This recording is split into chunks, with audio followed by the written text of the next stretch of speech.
Okay, guys, can you?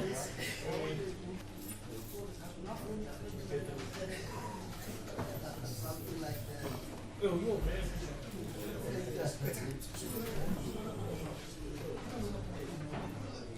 Okay, can we get a spot, please? Yes. So, can we? Thank you.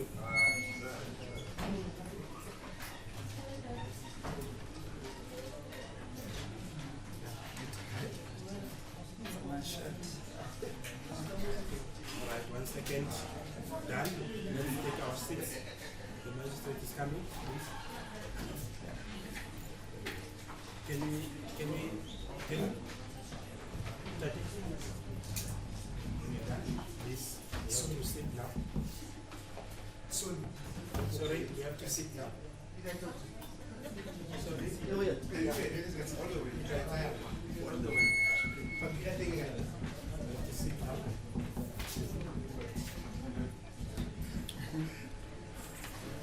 Masha.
the 11th day of September 2023. The case number is 20A113-2023. State against Nandipha Magudumana. Worship Court officials, presiding judicial officer, Mr. Aranje, according for the status, is my people, and Mr. Matano. And the applicant, Ms. Nandipha, is represented by Mr. Ashima Mutoli. Worship, the matters before you for judgment. That's the case. Thank you. As a court pleases, Your Worship, I confirm that I am here on behalf of the applicant in this matter. As a court pleases.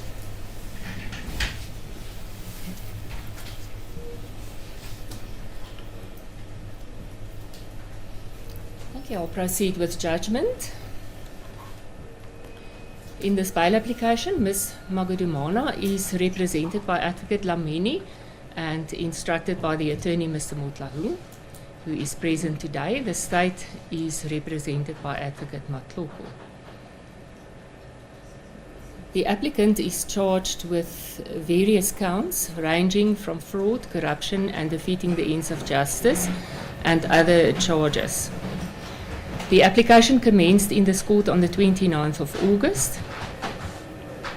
It was agreed that the offences that the applicant is charged with results under Schedule 5 of the Criminal Procedure Act, and the onus rests upon the applicant to satisfy the court that the interest of justice permits her release on bail. After the affidavits by the applicant and the investigating officer were dealt with, the defence indicated that they are now placing in dispute that the offences results under Schedule 5, and they gave their reasons for their submission, but proceeded with their closing arguments. In response to this, the prosecutor handed a written confirmation in terms of Section 60, subsection 11, capital A, subsection A, into court. And I quote directly from the confirmation that Nandipha Magudumana and 11 others be arraigned on 4 counts of contravening Section 3A and B of Act 12 of 2004, corruption. 2.5 million was offered and 40,000 and 85,000 rand was paid, and 500,000 was offered and 10,000 rand was paid. For the purpose of bail proceedings, the contravention of Section 3, subsection A and subsection B of Act 12 of 2004, corruption, falls under Schedule 5 of the Criminal Procedure Act, as it involves amounts of more than 500,000 rand, or it involves amounts of more than 100,000 rand. If it is alleged that the offence was committed by a person, group of persons, or syndicate acting in the execution or furtherance of common purpose or conspiracy. Now, the value of this confirmation that was issued by the Director of Public Prosecutions is the following. In terms of Section 60, subsection 11, capital A of the Criminal Procedure Act, the Director of Public Prosecutions, who has jurisdiction in this matter, may at any stage before plea issue this written confirmation to confirm if she intends charging a person with an offence which results under Schedule 5 or 6, even if the charge does not reflect the same. Secondly, this written confirmation shall as soon as possible be handed into court, and it forms part of the record of the proceedings. Thirdly, whenever the question arises in bail proceedings whether a person is charged with an offence under Schedule 5 or 6, the written confirmation shall upon its mere production be prima facie proof of the charges to be brought against such a person. Prima facie proof becomes conclusive proof in the absence of evidence to the contrary. This court does not have any evidence to the contrary, therefore the application will be done in terms of Schedule 5, and the onus rests upon the applicant to satisfy the court that the interest of justice permits her release on bail as initially agreed. Due to the fact that the dispute regarding the schedule was only raised during closing arguments, I'm satisfied that the applicant would not have approached her application differently, and furthermore, due to the fact that this dispute was clarified by the certificate issued by the DPP, the applicant's counsel was still addressing the court in closing.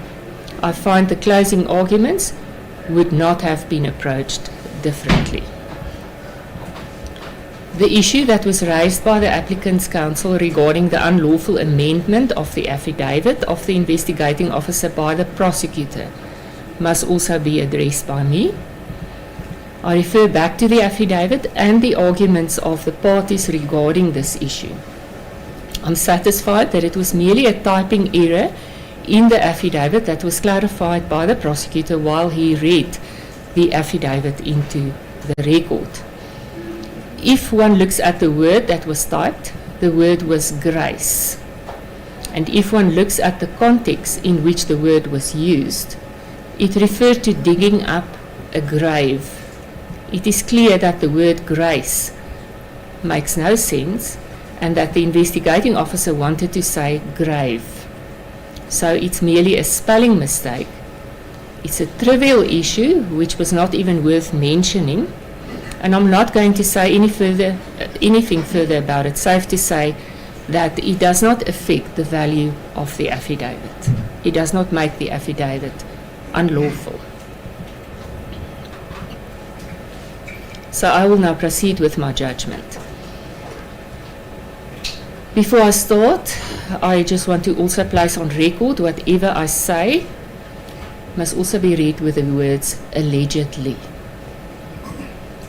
It's alleged by the defense and the state, and all the allegations by the state must still be proved during the trial in the trial court. So if I summarize the evidence and make the evidence applicable to the law and come to a conclusion, please remember that I add the words allegedly. But I'm not going to repeatedly say the words allegedly because it's unnecessary repetition of those words. The applicant has a duty to satisfy the court that it's in the interest of justice to permit her release on bail, and the onus of proof is on her, and she must prove it on a balance of probabilities. The application for bail was dealt with by her by handing in an affidavit, and attached to it was a confirmatory affidavit that was done by a friend of hers. The state opposed her application and handed in an affidavit that was compiled by the investigating officer, Lieutenant Flyman. Both the state and the defense presented arguments by reading the heads of argument into the record, or their written arguments rather, into the record. The applicant placed her personal circumstances on record and indicated that she would stay with her friend, whose confirmatory affidavit was handed in, if she is released on bail. She's been a permanent resident in South Africa all her life. She has no relatives or assets outside the Republic. Her parents live in Port Edward. She's been separated from her husband. She has 2 young children with him. She's a medical practitioner and was practicing at her aesthetic clinic in Sandton before she was arrested. She earned an income of approximately 50,000 rand a month. She has no fixed assets, but her movable assets value range in the region of 1 million rand. Her passport was confiscated in Tanzania when she was arrested. She has no previous convictions or pending criminal cases against her. As far as the departure from South Africa is concerned, she states that she was forced into a vehicle by accused number 5, Mr. Bester. He threatened her and he took her out of the country against her will. She was defenseless, helpless and scared, and she had no one to report to. She was arrested by the South African police in Tanzania, and the members of the police found passports in the cubbyhole of the vehicle. One of the passports belonged to the applicant. She was not aware of the presence of her passport in the vehicle. She intends to plead not guilty to all the charges against her. She indicated that she is not a danger to the public or any individual. She will not attempt to evade her trial and to live as a fugitive. She will not interfere with law with any of the witnesses, and she has not attempted to influence or intimidate any witnesses so far. She has not supplied false information to the investigating officer or to the court during her bail application. She is in a position to pay 10,000 rand bail, and she will abide by all bail conditions as set by the court. Her friend confirmed that the applicant will reside with her at her Sandton home, which she owns. She's the owner of the property since the 1st of January 2022, if the accused is or the applicant is released on bail. This was the applicant's case. The prosecutor read the investigating officer's affidavit into record. According to this affidavit, the state has evidence in the form of statements from witnesses of the following issues. The applicant is in a relationship with accused number 5. Accused number 5 was at G4S Mangaung Correctional Prison, serving a life sentence for murder and rape. The applicant and her co-accused acted in common purpose to commit the crimes that they are charged with, and the purpose was to assist accused number 5, Mr. Bester, to escape. The applicant and accused number 5 were the masterminds in planning this escape. In order to facilitate the escape, a sequence of events followed from the 7th of April 2022 until the date of the escape, which was during the night of the 3rd of May 22. The applicant claimed an unidentified body from the state mortuary in Bloemfontein, making a false claim that the body is that of her father. She held a funeral and the body was buried. It was exhumed this year only to discover that the coffin did not contain human remains. This body was discovered last year after it was claimed floating in the Kopanong River. It is back in the mortuary awaiting to be claimed by the family. It was later discovered that the applicant claimed and buried another unidentified body, which she claimed to be a brother of accused number 9. In this grave, only 3 bags of mielie meal was found and no human remains. A rental car was used to smuggle the body into the correctional facility, and it was hidden in the workshop on the 29th of April 2022. This body was smuggled into accused number 5's cell in the early hours of the morning on the 3rd of May 2022. The body was set alight in order to create the impression that it was accused number 5 that committed suicide. The CCTV system was disconnected, and this is how accused number 5 managed to escape. On the 5th of May, the applicant and accused number the applicant and accused number 2, who is her father, claimed the charred body that was found in the cell. The applicant filed an affidavit wherein she declared that the body is her partner and that he has no other relatives. She arranged for the body to be transported to Gauteng to be cremated. After the body was transported, a preliminary post-mortem revealed that the cause of death was blunt trauma to the head. The mother of accused number 5 was traced, the mother of accused number 5, who was still alive. the applicant approached the High Court with an urgent application to have the body released for her, to enable her to arrange for a private autopsy and the burial of the deceased, whom she claimed to be accused number 5. She filed an affidavit in support of this application, which turned out to be a false affidavit. A false court order was served on the respondents, which is the investigating officer as well, ordering the body to be released to the Hillbrow mortuary before the 22nd of May 2022.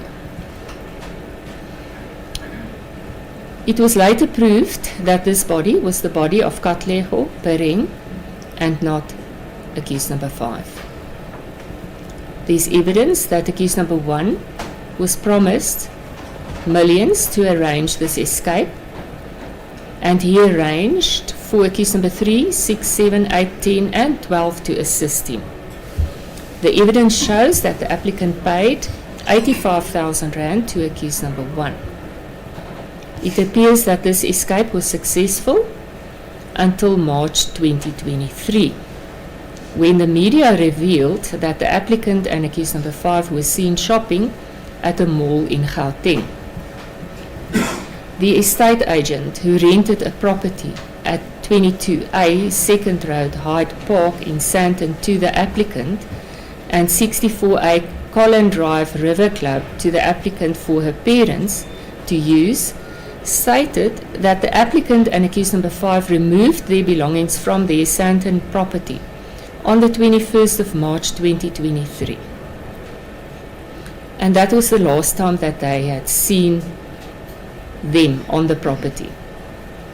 Her parents was also instructed by the applicant to vacate their home on the 24th of March 2023, the one that she rented for them.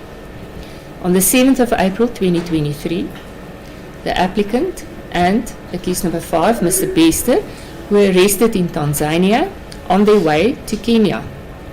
They were arrested on the 13th of April 2023 at Lanseria Airport in South Africa by the South African police. There's also evidence that the applicant rented a black Mercedes-Benz in South Africa, and this vehicle was found abandoned in Zimbabwe before she was arrested. The investigating officer also mentioned in his affidavit that there's absolutely no evidence that the applicant was forced or threatened to accompany accused number 5. She did not open a kidnapping case against accused number 5 after her arrest. There's a border post between South Africa, Zimbabwe and Zambia on the way to Tanzania. She never alerted any of the authorities of her being forced to go with accused number 5. The investigating officer is mainly opposed to bail with reference to section 60 subsection 4b, the likelihood that the applicant will attempt to evade her trial if she is released on bail. In support of this, he indicates that the applicant provided the address in Sandton to him on the 14th of April 2023 as her address, while she knew that she already vacated the home on the 21st of March. So she provided false information to him regarding her address, as she was no longer staying there. He also stated that she's not permitted to practice as a doctor anymore because she did not pay her fees to the Health Profession Council. The applicant is married to someone else and has 2 school-going children with him.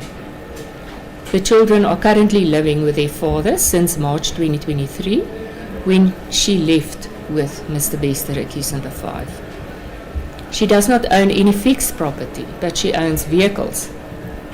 The applicant was in possession of 2 passports when she was arrested.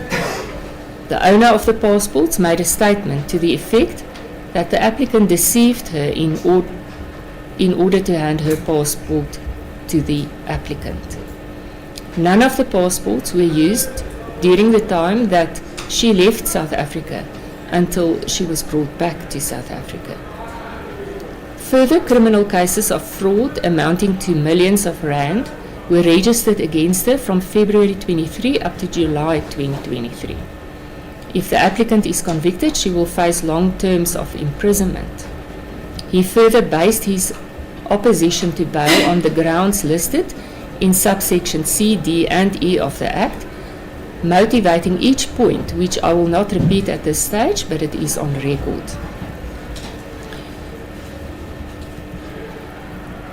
The strength of the state's case. In bail proceedings, we do not hold a trial to determine the guilt of the applicant, but the strength of the state's case is one of the factors to consider under section 60, subsection 4. It is, however, important as a starting point to establish that there is sufficient evidence against the applicant in order to charge her. The certificate that the state handed in, that was issued by the Director of Public Prosecutions, Ms. Navila Sumaru, is prima facie proof that there is sufficient evidence to charge the applicant on the corruption charges. The state has supplied the court with an affidavit setting out the facts of the case and indicated that the evidence against her consists of documentary evidence, fingerprints on a document, witness statements from eyewitnesses,